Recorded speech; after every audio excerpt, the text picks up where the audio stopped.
I'd like to thank Dr. Tedeschi for inviting me to present here and for all the support he's given me in my research. And I'd like to thank you for not walking out after the master has spoken. And this is what I'll be talking to you about. I'll be talking to you about post-traumatic growth in husbands of women with breast cancer.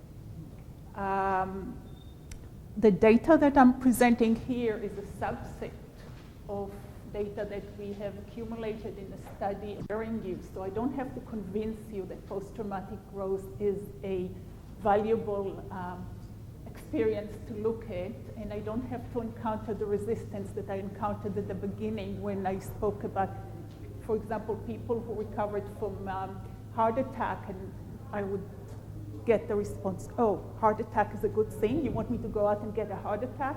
Well, that's not what we're talking about. We do know that post-traumatic growth occurs in a large proportion of people after a large variety of traumas. So what I will focus on here is really who are the people that are likely to experience post-traumatic growth. Or if you see first, and I think Rich made it very clear, post-traumatic growth is the outcome of the processing of the trauma. The more one thinks about, talks about, writes about the trauma and its meaning, the more likely one is to perceive benefits.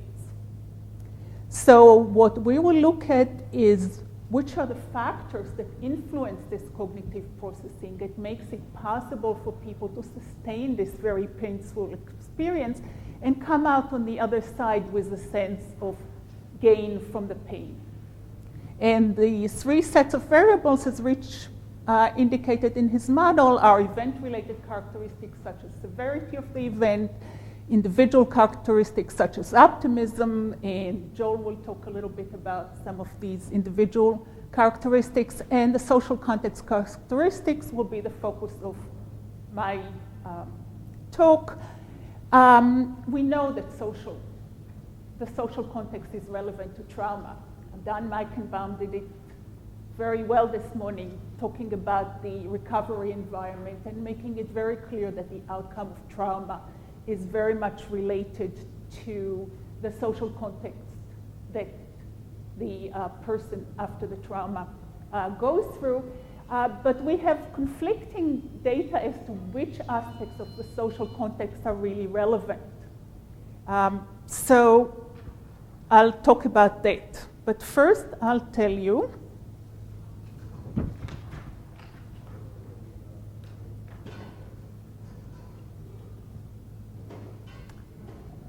that I chose to look at the social context after trauma in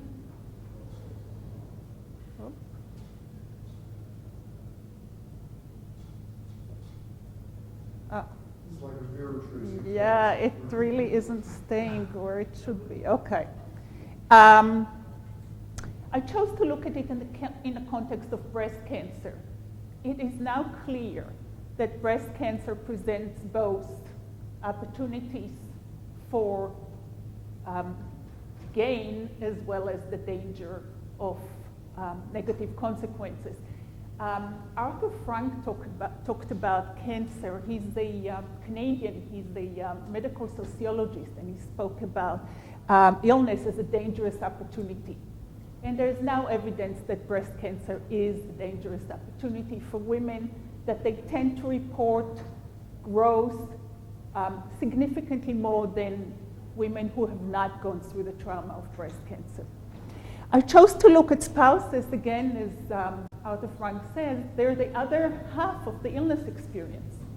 And in fact, they're now considered survivors in the definition of the American Cancer Society and the National Cancer Institute. We know that they share the initial distress, the symptoms of psychosomatic distress, anxiety, depression, are often as high in spouses as they are in women themselves. So the question was, would they also share some of the benefits? And in another part of the study that I'm not going to talk about, indeed, they share some of the long-term negative and positive consequences. Similarly to women, after the breast cancer, they have to live with the recurrent fear of recurrence, with the constant fear of recurrence. They have to worry about sexual relationship, but they also talk about long-term positive consequences that are very well captured with the post-traumatic growth concept in the PTGI as a measure. In fact, we did a qualitative study and we put away the data because the PTGI really captured the changes quite summarily.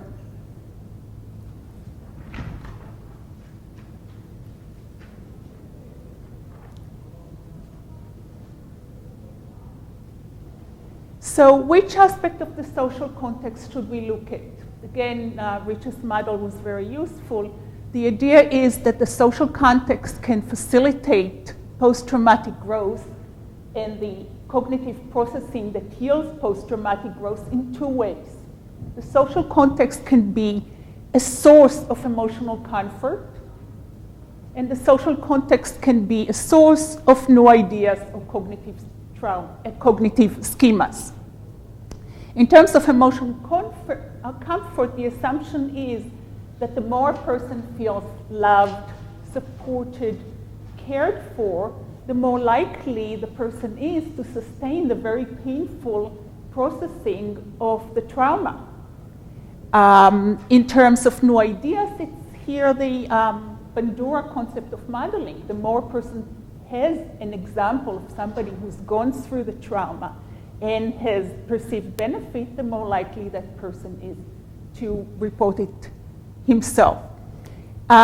Just another emphasis when we talk about the emotional comfort, we need to understand that the social support concept is a multidimensional concept. It really has multiple meanings, and it's important to talk about both the general social support as well as the relationship-specific aspect of the social environment.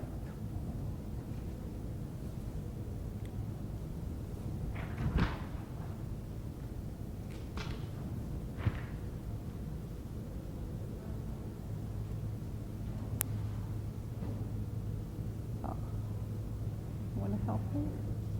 We can't fit it all. We got some of it. Okay, I'll repeat it.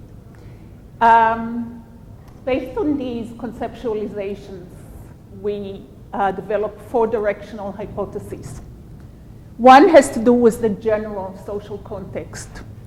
We assume that that post-traumatic growth would be positively related to the general perceptions of social support. The more a husband feels that there are sources of emotional comfort in his environment, the more likely he is to report benefits from the trauma. The second hypothesis had to do with the relationship-specific qualities of the marital relationship. And the assumption was that post-traumatic growth in husband would be related positively to the positive qualities of marital relationship, such as marital support and depth of commitment, and negatively correlated with marital conflict. Third hypothesis had to do with a model in the general social context, and the assumption was that post-traumatic growth in husbands would be positively related to contact with a person who experienced a similar trauma and perceived benefits. And the last one has to do with the assumption that the wife could be a model. Women are known to sustain the cognitive processing longer and to report higher levels of post-traumatic growth. And the assumption was that once the wife has processed the experience and found meaning, she could be a model to the husband.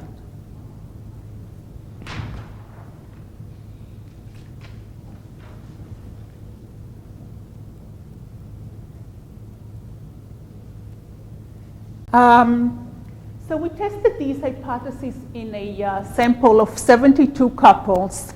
We focused on people who were a year to 5.5 years from the trauma. We did not want people who were in the acute phase of coping with the diagnosis and the treatment. We had people who did not have a previous experience with cancer or other life-threatening disease. We had a response rate of 75%, and we recruited people through multiple sources. We made announcements through the mailings of our support program. We put ads in newspapers. We had referrals from breast surgeons.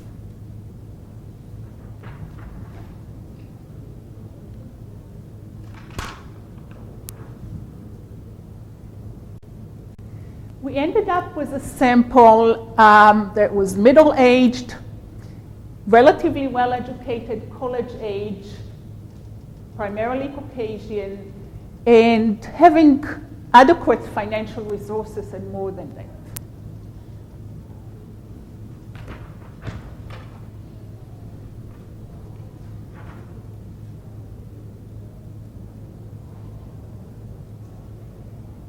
In this phase of the study, we're talking only about early breast cancer, early stage breast cancer, no metastatic disease.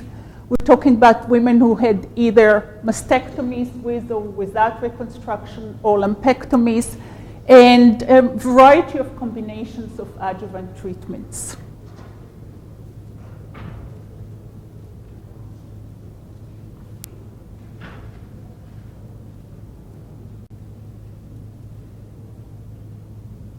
This is the toughest part. Okay, you can see this. The measures we have used, can you see? Not. Okay. The PTGI, you've heard from Rich. It's the post-traumatic stress inventory. There are 21 items with 5 factors. General social support we assessed was the SSQ, which measures the degree to which people feel that their sources of support, comfort, reassurance, caring in their environment, and the degree to which they're satisfied with that support. So it yields 2 scale scores, number and satisfaction. Quality of marital relationship was measured with the QRI. It's a 25-item scale that yields 3 factors, the support, depth of commitment, and conflict. Contact with the model was measured with the simple question, have you had contact with a person who went through a similar trauma and experienced benefits? And we added the measure of the stressfulness of the event. We know that event characteristics are also likely to be related, and there are many ways to measure stressfulness of the event. One way is to look at the degree to which the event met DSM-4 criteria for being a PTSD stressor. So you ask people 2 questions. Have you perceived breast cancer in your wife to be a threat to her life or physical integrity? And have you responded with intense fear or helplessness?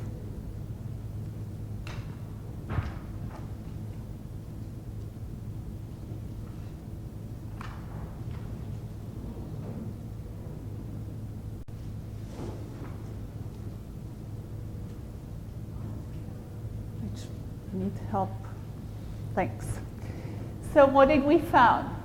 We found, as we expected, the general social support was significantly correlated with the experience of post-traumatic growth. The number aspect of social support, meaning how many people in your environment, was significantly related with post-traumatic growth. The satisfaction was not. And there are usually problems of ceiling effects in satisfaction scales.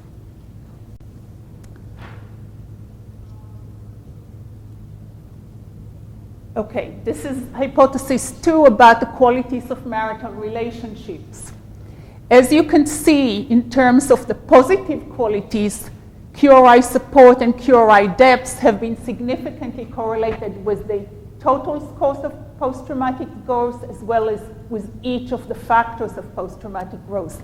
Marital conflict was not related significantly to post-traumatic growth.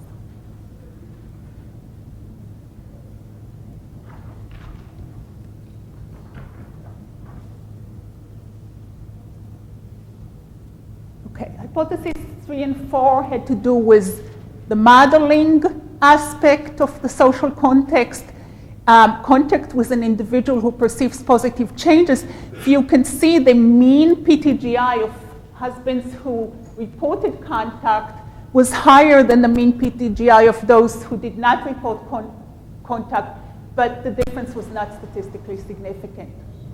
Wife, however, did seem to be models. There was a significant positive correlation between the husband's post-traumatic growth scores and those that the wives reported.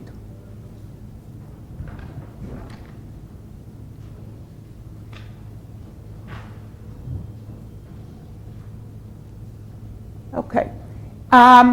In addition to the variables that we assessed as related to the hypothesis, we also looked at demographic and event-related characteristics as related to post-traumatic growth, and we found 2 additional correlates in the bivariate analysis. One was time since diagnosis, and it turned out to be negative. There was a negative correlation between husband's post-traumatic growth and the distance in time from the trauma. And the other one was the event stressfulness, and there was a positive correlation. The more the event was perceived as a trauma, or for those husbands that the event was a it was a DSM-4 traumatic stressor, reports of post-traumatic growth were higher. And as if you can see, for 47% of the husbands, breast cancer in wife met criteria for a DSM-4 traumatic stressor. So we ended up with 6 correlates that had univariate relationship to post-traumatic growth. And we put them all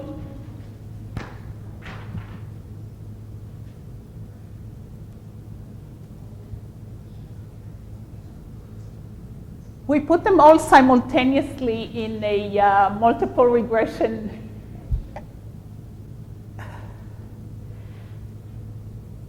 can't do that, Rich.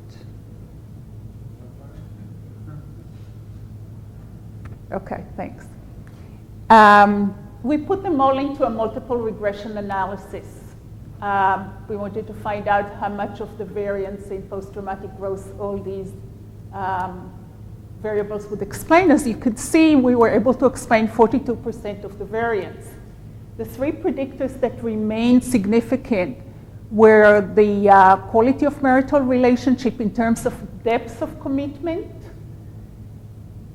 wife's PTGI scores, and whether breast cancer for husbands constituted a DSM-4 trauma or not.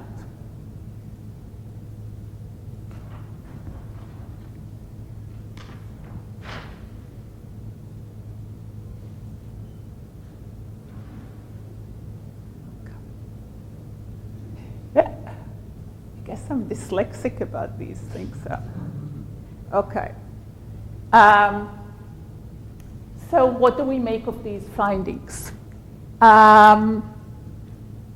Social context variables indeed are related to post-traumatic growth. The fact that social support was, the general perception of social support was related to post-traumatic growth as well as the marital social support are probably indications that acceptance and comfort allow an individual not to have to minimize the trauma and then sustain this painful cognitive processing that ends up with perceptions of positive changes. That marital conflict was unrelated to post-traumatic growth can be explained in several ways.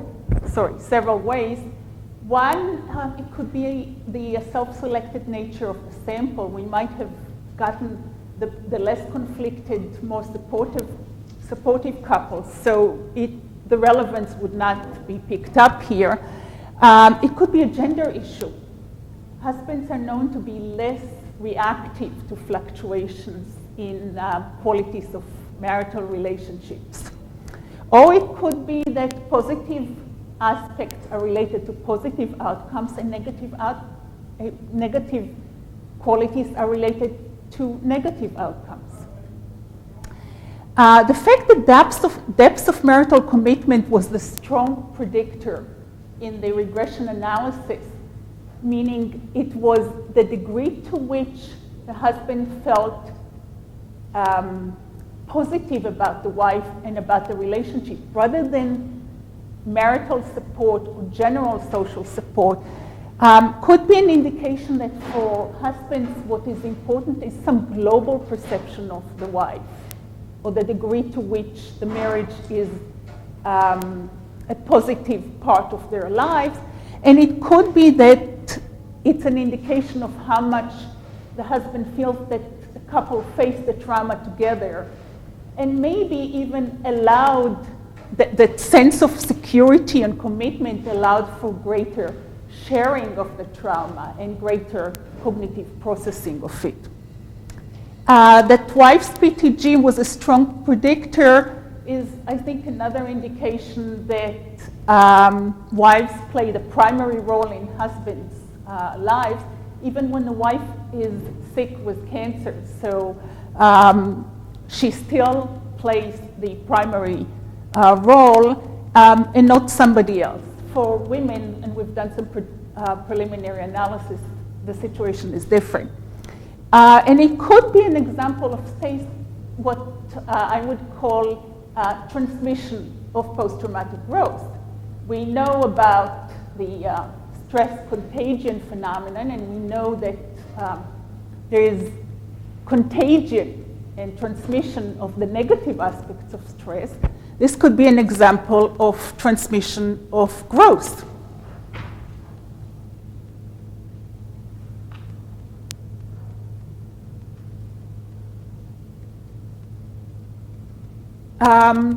Two other variables, event-related variables, came out as significant correlates.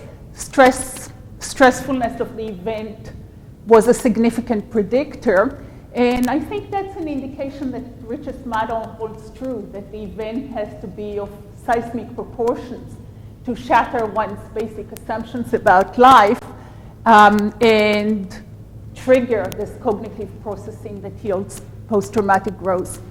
Time since diagnosis did not come up significant on the regression analysis, but it was negatively correlated. And might indicate, as Rich said, that there's a curvilinear relationship between time and post-traumatic growth. And remember, we only took people a year from diagnosis, so it could be that most of the positive correlation has been missed, and we have only gotten the dip.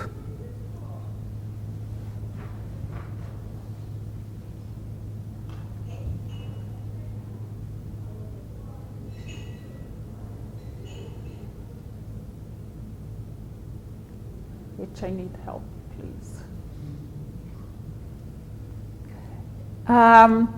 Everything I've said has to be considered in the context of the limitations of the study. We didn't have a very diverse sample. We did not have a representative sample. This was a convenience sample. We have a self-selected group, and the women recruited their husbands. These were self-reports, so we cannot make any claims about objective adjustment. And of course, it's a cross-sectional study, and we can only talk about correlations. We really can't say what comes first.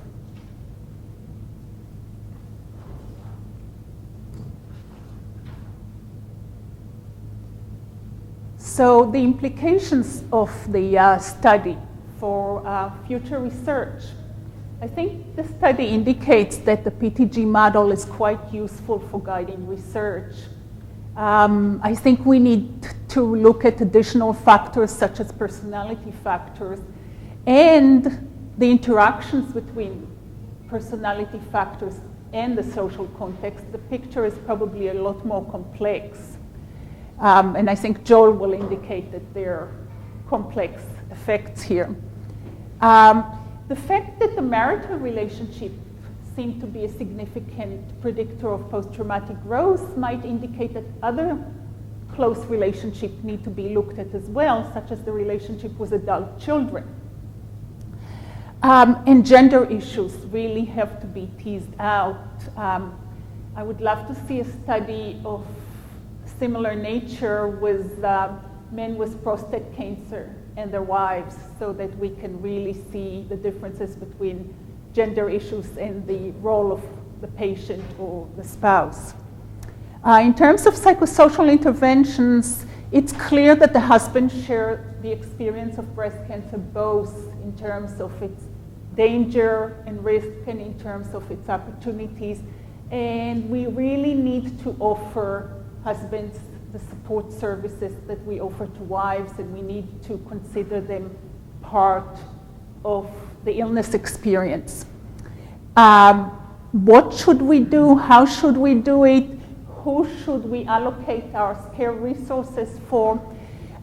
If this study indicates that the marital support is a protective factor in terms, at least, of post-traumatic growth, then we may want to think about ways to make that happen more readily and more often. And one way, I talked to a husband who said that his primary difficulty in supporting his wife and her supporting him was the gender differences.